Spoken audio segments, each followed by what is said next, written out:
இன்னைக்கு மகாநதி சீரியல்ல காவேரி எப்படி சோகமா உட்காந்துருப்பா. அப்போ கீழ உட்காந்துட்டு கங்காவும், அவங்க அம்மாவும் சப்பாத்தி உருட்டிட்டு இருப்பாங்க. அப்போ காவேரிய பார்த்துட்டு கங்கா அவங்க அம்மாகிட்ட சொல்லுவா, "ஏன் காவேரி ஒரு மாதிரி உம்முன்னு இருக்கா?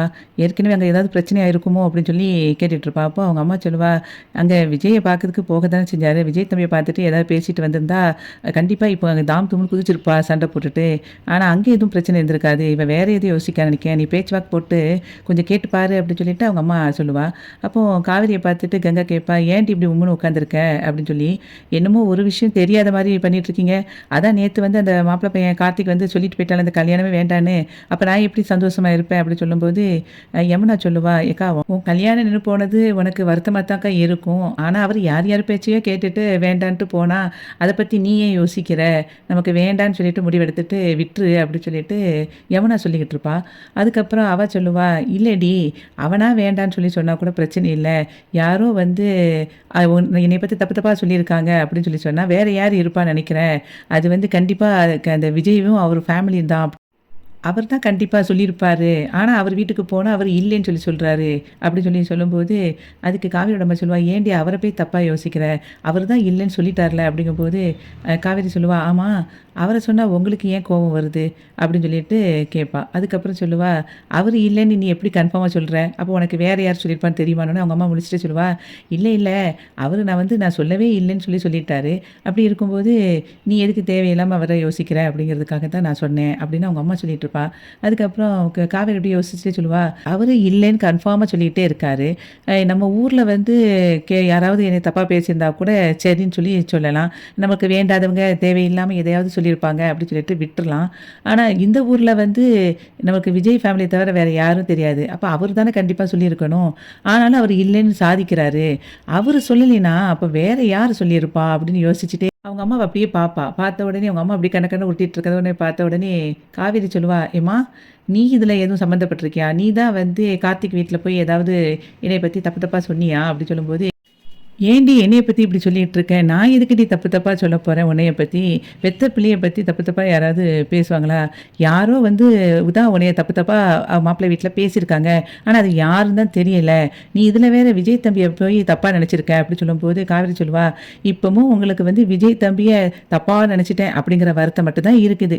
என் கல்யாணம் நின்னு போனது உங்களுக்கு வருத்தமா யாருக்குமே தெரியல. என்ன?" அப்படி சொல்லும்போது அவங்க அம்மா சொல்லுவாங்க, "ஆரம்பத்துல இருந்தே வேற பையன நீ கல்யாணம் பண்ணிக்கிறதுல எங்களுக்கு விருப்பமே இல்ல. அப்படி இருக்கும்போது, இந்த கல்யாணம் நின்னு போனத நெனச்சு நாங்க ஏன்டி வருத்தப்பட போறோம்?" அப்படின்னு சொல்லும்போது, இவ கேட்பா, "அப்போ நீ எதுக்கும்மா கார்த்திக் வீட்லருந்து வந்துட்டு எனக்கு வேண்டான்னு சொல்லும்போது, நீ அந்த மாதிரி வந்து சண்டை போட்ட கார்த்திக் கிட்ட?" அப்படி சொல்லும்போது, "அதுக்காக வேற யாரோ வந்து என் பிள்ளைய குறை சொன்னா, அத வந்து நான் கேட்டுட்டு சும்மா இருக்க முடியுமா?" அப்படின்னு சொன்ன உடனே, காவேரி அப்படி ஒரு மாதிரி பாப்பா. உடனே அவங்க அம்மா வந்து சொல்லுவா, சரி, சரி, நான் வந்து கிச்சன்ல எனக்கு வேலை இருக்கு. நான் போய் சப்பாத்தி உருட்டிட்டு வாரேன்." அப்படின்னு சொல்லிட்டு, அவங்க அம்மா சப்பாத்தியெல்லாம் எடுத்துட்டு போயிருவா. அதுக்கப்புறம் காவேரி வந்து அப்படியே சோகமா மாடியில உட்காந்து யோசிச்சுட்டு இருப்பா. அப்போ யோசிச்சுட்டு இருக்கும்போதே, அவளுக்கு அந்த மாப்பிள கார்த்திக் சொன்னது ஞாபகத்துக்கு வரும். "உங்கள பத்தி இப்படி எல்லாரும் தப்பு தப்பா சொல்றாங்க. நல்ல வேளை நான் தப்பிச்சேன்." அப்படிங்கிறது எல்லாம் சொன்னத நினைச்சு ரொம்ப ஃபீல் பண்ணிட்டு இருப்பா. அதுக்கப்புறம் விஜய் சொன்னதும் அவளுக்கு ஞாபகத்துக்கு வரும். "நான் மாப்பிள கிட்ட போய் எதுவுமே நான் பேசல. நீங்களும் அத வந்து தப்பா யோசிக்காதீங்க." அப்படின்னு சொல்லிட்டு அவன் சொன்னது ஞாபகத்துக்கு வரும். அப்ப அவரும் சொல்லலைன்னா யாரு சொல்லியிருப்பா அப்படின்னு யோசிச்சுட்டு இருக்கும்போதே கங்காவும், யமுனாவும் அங்க வருவாங்க. வந்துட்டு, "என்னடி மாடியில இங்க உட்காந்துட்டே இருக்கிற? அங்க அம்மா உனக்கு எத்தன நேரம் கூப்பிட்டுட்டு இருக்காங்க. காது கேட்கலையா?" அப்படின்னு சொல்லிட்டு இருக்கும்போதே, யமுனா சொல்லுவா, "என்னக்கா யோசிச்சுட்டே இருக்க?" அப்படின்னோனே, "வேற என்னத்த யோசிப்பேன்? எல்லாம் அந்த மாப்பிள்ளைய பத்தி தான்." அப்படின்னு சொல்லும்போது, "நீ திரும்பியும் அத தான் யோசிக்கியா? விடுக்கா, அத பத்திலாம் யோசிக்காதேங்கும்போது." கங்கா சொல்லுவா, "இங்க பாரு, அவன் வந்து இப்பமே வந்து தப்பு தப்பா உன்னைய யாரோ சொன்னாங்கன்னு சொல்லிட்டு நம்பிட்டு இந்த கல்யாணத்த வேண்டான்னு சொல்றான். நாளைக்கு கல்யாணம் முடிச்ச பிறகு யாராவது சொன்னாங்கன்னு சொல்லிட்டு உன்ன விட்டுட்டு போயிட்டா என்ன பண்ணுவ? உனக்கு நடக்கிறது எல்லாமே நன்மைக்குன்னே நெனச்சுக்கோ காவேரின்னு." கங்கா சொல்லிட்டு இருப்பா. அந்த சமயத்துல யமுனா சொல்லுவா, ஒருவேளை உனக்கு இனிமே திரும்பியும் அந்த விஜய் சார் தான் வந்து மாப்பிள்ளையா வருவாரோ என்னமோ?" அப்படின்னு சொல்லும்போது, அதுக்கு காவேரி சொல்லுவாங்க, "பாரு, அது மட்டும் என் லைஃப்ல நடக்கவே நடக்காது. நான் கண்டிப்பா அவர வந்து மட்டும் கல்யாணம் முடிக்கவே மாட்டேன். இப்படிலாம் நீங்க பேசும்போது தான் எனக்கு யாரையாவது ஒரு பையன டக்குன்னு பார்த்து கல்யாணம் முடிச்சுட்டு போகணும் போல தோணுது." அப்படி சொன்ன உடனே கங்கா சொல்லுவா, "சரி, சரி, விடு." அப்படின்னு சொல்லிட்டு அதுக்கப்புறம் சொல்லுவா, "இங்க பாரு, இது உன்னோட வாழ்க்கை. உன் வாழ்க்கைய நீ சூஸ் பண்றேன்னு சொல்லிட்டு அவசர அவசரமா ஏதாவது முடிவெடுத்து தப்பு தப்பா முடிவெடுத்துறாத." அப்படின்னு சொல்லி சொல்லுவா. "சரி வா சாப்பிட போவோம்ன்னு" சொல்லிட்டு அதுக்கப்புறம் கீழ கூட்டிட்டு போயிருவாங்க. கிச்சன்ல காவேரி பால் அடுப்புல வச்சுட்டே இப்படி யோசிச்சுட்டே இருப்பா. அப்போ பால் பொங்கி வரும். அந்த நேரத்தில கங்கா ஓடி வந்துட்டு ஆஃப் பண்ணிருவா. ஆஃப் பண்ணிட்டு சொல்லுவா, "ஏன்டி பால் இங்க பொங்கிக்கிட்டு இருக்கு. நீ பாட்டுக்கு என்னத்த யோசிச்சுக்கிட்டு இருக்க?" அப்படிங்கும்போது காவேரி சொல்லுவா, "நான் என்னத்த யோசிப்பேன். எனக்கு எத்தன நேரம் யோசிச்சாலும் எனக்கு திரும்ப திரும்ப அதே தான் ஞாபகத்துக்கு வருது." அப்படின்னு சொல்லி சொல்லுவா. "என்னது ஞாபகத்துக்கு வருது?" அப்படின்னனா, அதாவது அந்த அம்முவோட அப்பா தான் இதுக்கு எல்லாம் காரணம்னு எனக்கு தோணுது அப்படின்னு சொல்லி அவ சொல்லுவா.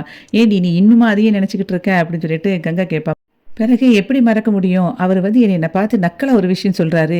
என்னன்னா, "எனக்கு இந்த மாப்பிள்ளையே உங்கள பிடிக்கலன்னு சொல்லிட்டாருன்னா, உங்கள வேற யாரு கல்யாணம் கட்டுவா?" அப்படின்னு சொல்லிட்டு சிரிக்கிறாரு. எனக்கு அதற்கு நினைச்சா தான் கடுப்பாகுது அப்படின்னு சொல்லிட்டு இருக்கும்போதே கங்காவும் சிரிப்பா.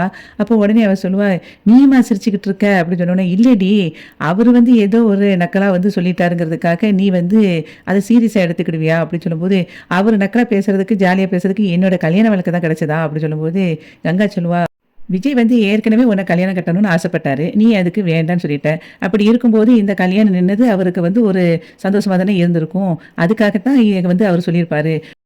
ஒருவேள நீங்க யாரையோ கல்யாணம் கட்டுறதுக்கு என்னையே கல்யாணம் கட்டிக்கோங்க அப்படின்னு சொல்றத வந்து இன்டைரக்ட்டா உங்கள வேற யாரு கல்யாணம் முடிப்பா அப்படின்னு கூட சொல்லியிருக்கலாம்ல. விஜய தான் ஒரு வேளை நீ கல்யாணம் முடிக்கணும்னு இருக்கோ என்னமோ! கடவுள் அப்படித்தான் முடிச்சு போட்டு வச்சிருக்காரோ! அத யாரால மாத்த முடியும்? அப்படின்னு சொல்லும்போது, நான் மாத்தி காட்டுறேன் அத அப்படின்னு சொல்லி அவ சொல்லுவா. உடனே கங்கா அப்படியே ஒரு மாரி முறைச்சு பார்ப்பா. அதுக்கப்புறம் எ அவ வந்து கிளம்ப போவா காவேரி. உடனே அதுக்கு கங்கா சொல்லி "காஃபி குடிச்சிட்டு போடி" அப்படின்னோனே, "அத நீயே குடிச்சுக்கோ" அப்படின்னு சொல்லிட்டு அவ பாட்டுக்கு கிளம்பி போயிருவா. அப்போ அங்க கங்கா வந்து சொல்லுவா, "அட பாவமே! நம்ம வந்து என்னென்னலாம் கேப் கிடைக்குதோ அந்த இடத்துலலாம் வந்து இவளுக்கு எதையாவது ஒண்ணு சொல்லி புரிய வைக்கலான்னு பார்த்தா, இவ பிடியே குடுக்க மாட்டேங்காளே! எல்லாத்தையும் அந்த கடவுள் தான் பார்த்துக்கிடணும் அப்படின்னு சொல்லிட்டு கங்கா மனசுல நினைச்சிட்டு இருப்பா. அதுக்கப்புறம் அவங்க தாத்தா அப்படி நின்னுட்டுருப்பாரு. விஜய் அங்கேருந்து வருவான். அப்போ அவங்க தாத்தா சொல்லுவாரு விஜய் கிட்ட, "என்ன விஜய் இன்னைக்கு ஸ்கூலுக்கு குழந்தைய அனுப்புற மாரி இருக்கியா? இல்லையா?" அப்படிங்கும்போது, "இல்ல தாத்தா அனுப்பல." அப்படி சொல்லும்போது, அவங்க தாத்தா சொல்லுவாரு, "இல்லப்பா இது சரி கிடையாது. குழந்தைய வந்து நீ ஸ்கூல் மாத்து. இல்லைன்னு நான் சொல்லல. ஆனா அது வந்து இந்த வருஷம் வேண்டாம். நீ வந்து அடுத்த வருஷம் நீ அத பார்த்துக்கோ. அதுவரைக்கும் இந்த ஸ்கூல்லயே நீ சேர்த்து விடு. குழந்தை உள்ள தனியா இருந்துக்கிட்டு அவ ரொம்ப அப்செட் ஆயிட்டு இருக்கா. நீ இப்போ போய் அந்த குழந்தைய வந்து நீ ஸ்கூலுக்கு நீ கிளம்புன்னு மட்டும் சொல்லி பாரு. அவ எவ்வளோ ஹேப்பியா இருக்கான்னு பாரு. நீ செய்றது தப்புடா" அப்படின்னு சொல்லிட்டு அவங்க தாத்தாகிட்ட சொல்லிட்டு இருப்பாரு. "நீ வந்து அம்முவ இன்னைக்கிலேருந்து ஸ்கூலுக்கு அனுப்பு" அப்படின்னு சொன்ன உடனே விஜய் நேரா குழந்தைகிட்ட போவான். குழந்தை அப்படியே படுத்திருப்பா. அப்போ "அம்மு நீ எந்திரிம்மா, ரெடி ஆகு" அப்படின்னு சொல்லி சொன்னோனே, "எங்கப்பா?" அப்படின்னு சொல்லி அவ கேட்பா. உடனே "ஸ்கூலுக்கு தான்" அப்படின்னோனே, நான் ஸ்கூலுக்கு இன்னைக்கு போறேனா?" அப்படின்னு சொன்னோனே, "ஆமா" அப்படின்னு சொன்ன உடனே, "ஐ ஜாலி ஜாலி. நான் என் ஃப்ரெண்ட்ஸ் எல்லாம் பார்ப்பேன். காவேரி மிஸ்ஸ பார்ப்பேன். ஜாலி" அப்படின்னு சொல்லிட்டு, "நான் ஸ்கூல ரொம்ப மிஸ் பண்ணேன் தெரியுமா?" அப்படின்னு குழந்தை சொல்லிட்டு இருப்பா. அப்போ வந்து விஜய் சொல்லுவான், "நீ டெய்லி உன்ன ஸ்கூலுக்கு நான் அனுப்பிருதேன். ஆனா அப்பா சொல்ற ஒரு விஷயத்த கேட்பியாடா?" அப்படின்னு சொல்லி அவன் கேட்பான். உடனே அதுக்கு குழந்தை சொல்லுவா, சரிப்பா சொல்லுங்க" அப்படிங்கும்போது, "இல்ல நீ வந்து ஸ்கூலுக்கு போனாலும், நீ காவேரி மிஸ்ட்ட வந்து நீ பழைய மாதிரிலாம் இருக்கக்கூடாது. கொஞ்சம் டிஸ்டன்ஸ் வந்து இருக்கணும். நீ வந்து ஒரு ஸ்டூடண்ட்டா, அத புரிஞ்சுக்கோ. அவங்க வந்து உனக்கு மிஸ்ஸு" அப்படின்னு சொன்னோனே, "ஏன்பா எனக்கிட்ட அப்படி சொல்றீங்க?" அப்படின்னு சொன்னோனே, "நான் அப்பா உனக்கு என்ன சொன்னாலும் நல்லதுக்கு தான் சொல்லுவேன். அது நீ நம்புறியா?" அப்படின்னோனே, "ஆ சரிப்பா" அப்படின்னு சொல்லிட்டு சொல்லுவா. "அப்ப நீ நான் சொல்றத மட்டும் கேளும்மா. எப்பவுமே நீ அப்படிதான் இருக்கணும் இந்த ஸ்கூல்ல இருக்கிற வரைக்கும்னோனே" குழந்தையும் சரின்னு சொல்லிருவா. காவேரி வந்து அப்படியே கிளாஸ்க்கு நடந்து போய்க்கிட்டே இருப்பா. அந்த சமயத்தில முன்னாடி க அம்முவும் அவ ஃப்ரெண்டும் கைப்பிடிச்சு போயிட்டுருப்பாங்க. அத பார்த்த உடனே காவேரி ரொம்ப ஹேப்பி ஆயிருவா. ஹேப்பி ஆயிட்டு, "அம்மு" அப்படின்னு சொல்லி கூப்பிட்டோனே குழந்தை அப்படி பார்ப்பா. "இங்க வா" அப்படின்னோனே அவ குழந்தை வந்து அப்படியே காவேரி பக்கத்தில வருவா. காவேரி பக்கத்தில வந்த உடனே குழந்தைய அப்படியே அப்படியே கட்டிப்பிடிச்சுட்டு, அதுக்கப்புறம் இப்படி கண்ல தண்ணி வரும். அப்படியே தொடச்சிட்டே சொல்லுவா, "நீ ஏன் இவ்வளோ நாளும் வரல? உன்ன யாரு ஸ்கூல்ல கொண்டு விட்டா?" அப்படின்னு. "எங்க அப்பா தான்னோனே." "பப்பாவே உன்ன ஸ்கூல்ல கொண்டு விட்டுட்டாரா?" அப்படின்னோனே, "ஆமா" அப்படின்னு சொல்லி சொல்லுவா. அதுக்கப்புறம் சொல்லுவா, "நான் உன்னைய பார்க்காம எவ்வளோ மிஸ் பண்ணேன் தெரியுமா? டெய்லி உன்னைய தான் நீ வந்திருக்கியா இல்லையான்னு கிளாஸ்ல அட்டெண்டன்ஸ் எடுக்கும்போது பார்ப்பேன். நீயும் அத மாரி மிஸ் பண்ணியிருப்பீல்ல" அப்படின்னு சொன்ன உடனே இந்த குழந்தை வந்து அவங்க அப்பா சொன்னது அப்படியே ஞாபகத்துக்கு வரும். அப்ப அப்படியே அமைதியா இருப்பா. அப்படி இருக்கிறத பார்த்த உடனே காவேரி சொல்லுவா, "சரி வா நம்ம கிளாஸ்க்கு போகலாம்" அப்படின்னு சொல்லிட்டு அவ கைய பிடிச்சு கூப்பிடும்போது கைய உதறி விட்டுட்டு, "இல்ல நானே தனியா போய்க்கிறேன்" அப்படின்னு சொல்லிட்டு குழந்தை அப்படியே போயிருவா. அப்ப அத பார்த்துட்டு காவேரி அப்படியே சோகமா இருப்பா. அந்த மாதிரி இன்னைக்கு மகாநதி சீரியல் முடிஞ்சது. வீடியோவுக்கு ஒரு லைக் குடுத்து சேனல சப்ஸ்கிரைப் பண்ணுங்க. நன்றி.